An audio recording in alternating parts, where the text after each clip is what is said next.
Tim and Sid. Time for Tim and Sid. Time for Tim and Sid.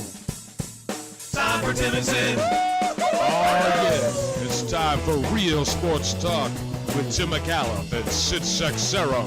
Thank you, Sheepdogs. Back for another 30 minutes here on Tim and Sid before we turn over to Hockey Central tonight to get you set for an all-Canadian doubleheader. Scotiabank Wednesday night hockey, Sens Leafs, followed by the Canucks and Oilers. Let's go. Day one. Let's go. Put the remote down. We're good. Elliotte Friedman will be a part of our coverage tonight and every Wednesday. Of course, you can check out his 31 Thoughts column every week on sportsnet.ca. He joins us now for 3 of 31 Thoughts, brought to you by the Next Generation 2019 GMC Denali with the world's first available 6-function multi-pro tailgate. Friedge, welcome back, friend. Good to be back. We're going to show the Sens and the Leafs skate out live for their pregame warm-ups around 6:28 Eastern Time. When they come out, will, in blue and white, John Tavares have a C on his sweater? No, I think it'll be in player introductions closer to right around 7 o'clock. But you don't disagree that we will see a C on the jersey of John Tavares, and we can put this baby to rest once and for all. This baby can go to sleep, yes. John Tavares will have a C on his jersey at some point tonight. I don't think it'll be in warm-ups. I actually really like this idea. I think that as the league tries to gain in exposure, tries to grow its business, I think that hockey needs to strip the conservative nature of its culture and do things like this. Now, I don't know if the Maple Leafs planned to do it this way or became necessary by the events of the past week or so, but I think it's a fantastic idea.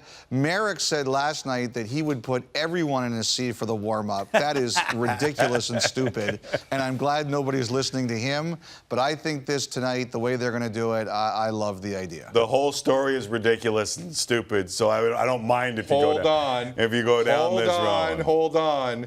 A C on every jersey. That's the wrestling promoter in Merrick. Yes, and I love it. Yes, it is. I think it's a great idea. Sid, you are wrong. He is wrong. That is a terrible idea. All right, Friedge. So just because we're in our final seconds here, I feel like we're approaching midnight on New Year's Eve. Yeah. We're in our final seconds of captain talk. Yeah.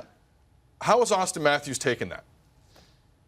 You know, I think he was probably disappointed. I think he wanted to be captain. I know that there was a time earlier in the preseason that I thought he was going to be captain. And, you know, look, there's a conspiracy theory going around that this was decided. Then the news broke of the disorderly conduct citation, and Toronto changed it. I don't believe that's true. I think they had decided a few days in advance. I think Matthews was aware of what their decision was or which way they were leaning. I think he's probably disappointed. I think he would have loved to have been the captain. I think it was something that meant a lot to him. But ever since Babcock came out with that Kawhi Leonard quote, I should have realized, I think a lot of us should have realized which way that he in particular was leaning. I think there were a few different voices in the room. I think Matthews had some support, but Tavares had more. Someone pointed that out on the show yesterday about the Babcock. The guy who wears the C on this show, Friedge. Tim did bring that up. Who's that, Ryan Walsh? He books our guests like Elliotte Friedman. Inside joke for us. Just for us. I explained it. Oh, they still don't know. All right, the Senators, they had, I guess it was 64 points last year. They lost a lot of the drama from the room, but they also lost a lot of the talent. What are the expectations in Ottawa for this year, knowing full well that they're probably not going to get a lot of wins? Well, I think the big thing there, Tim, is that just, play hard, compete.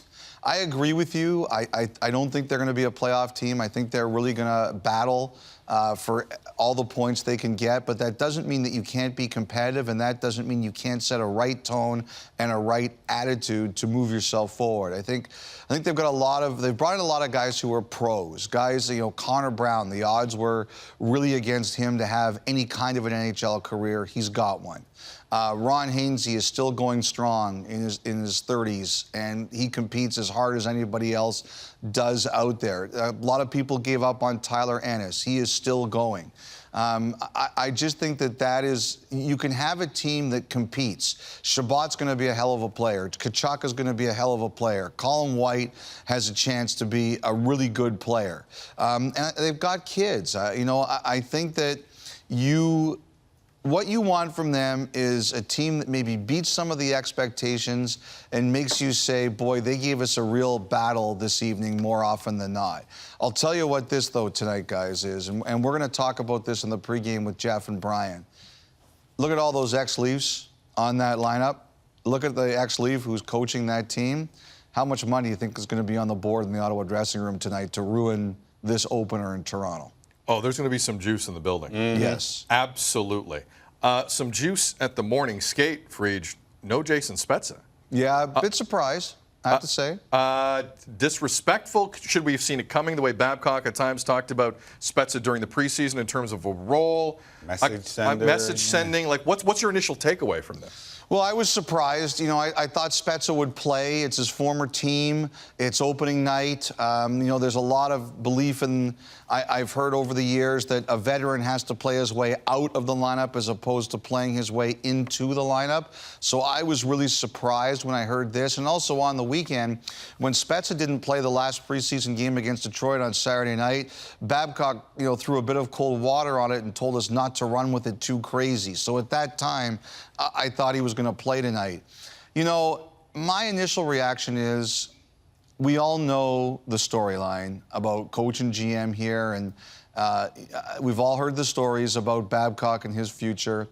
My guess is he looks at this and says, if my future is on the line, I'm doing it my way. And that's what I'm guessing is going on. Sid and I were discussing the late game earlier in the show, and we were talking about the Canucks and if they stay healthy, which is a big if given some of the histories on that team, that I think that there'll be a playoff team this year. I don't know if I can say the same about Edmonton. What's your view on two teams that finished about 2 points apart in the Western Conference standings last year? Well, I agree with you. I know that I saw Ken Holland's scrum yesterday where he said, I absolutely think this team can make the playoffs. I think it's going to be a real battle for them. I mean, guys, we watch this league. The games are margin thin. There's always somebody who makes a run out of nowhere and gets into the playoffs. I don't expect Edmonton to be that team, but I'm perfectly prepared to be wrong. They've got a nuclear weapon in Connor McDavid. They've got a 50-goal scorer in Leon Draisaitl. You give that kind of team a chance, but I'm not expecting it. I'm not picking them to go to the playoffs. I think Vancouver, to me, the two bubble teams really in the West that are right there, one side or the other, like that 8th spot, 7th, 8th spot, are Vancouver and Arizona. And I think those two teams will be neck and neck battling for one of those final playoff spots all year long. And I'll tell you this, I really like Vancouver's forwards. I think their forward unit is pretty good.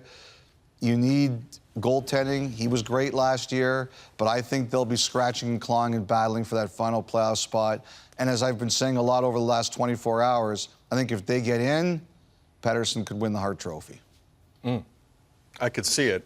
But Vancouver confuses me a little here. I should give horns or something to that. Well, okay, fine. You know what I'm saying? Sorry, Friedge. You deserve Pettersson. You deserve Hart horns. Trophy. Sixero gives you, I can see it. I know. I didn't give you enough there, Friedge. My apologies. Are the Canucks rebuilding or not? No, not anymore. So you think Look, that's when your owner comes out at the draft and says the worst is over, I don't think you can say you're rebuilding anymore, right? But still, but with so much youth still, I understand you bring in Tyler Myers, JT Miller. You paid capital. I hear you.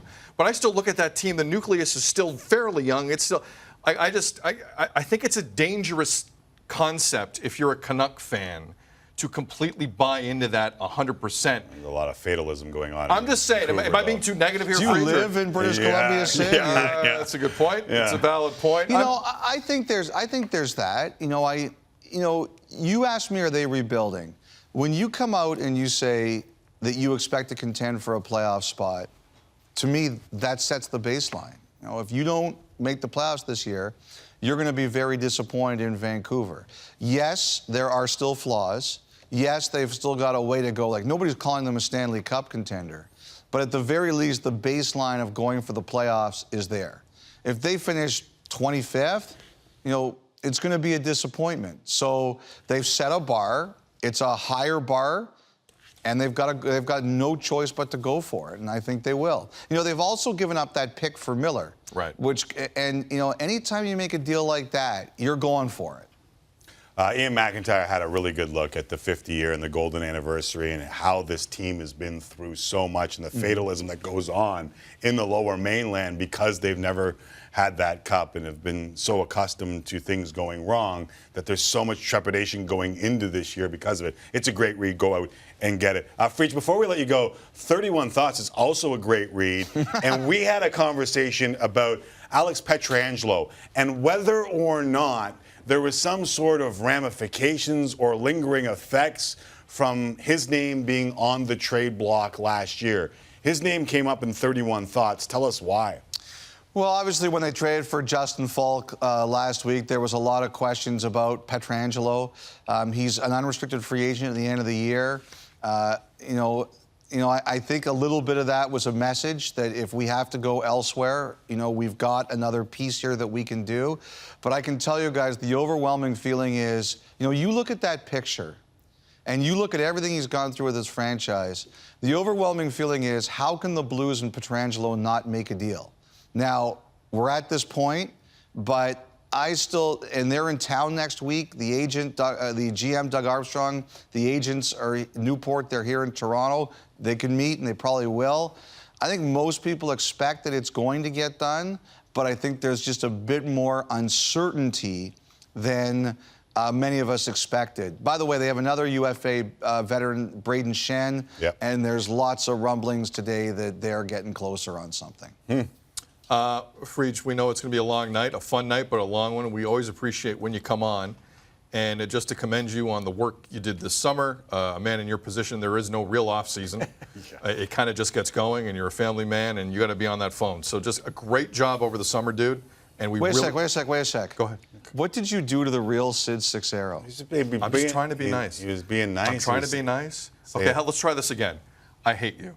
That's better. Okay. I don't like it. Like Tim, I expect to be nice. You, I don't like it. No, that suit fits. I feel better there. I feel better. It's supposed to mean more when he walks down that road, Friedge. No, it's just weird. It's just okay. weird. I'm with Friedge. I'll stop being phony. I don't like this guy at all. Elliotte, Thanks, buddy. We'll talk to you at the bottom. Thanks, brother. All right, guys, take care.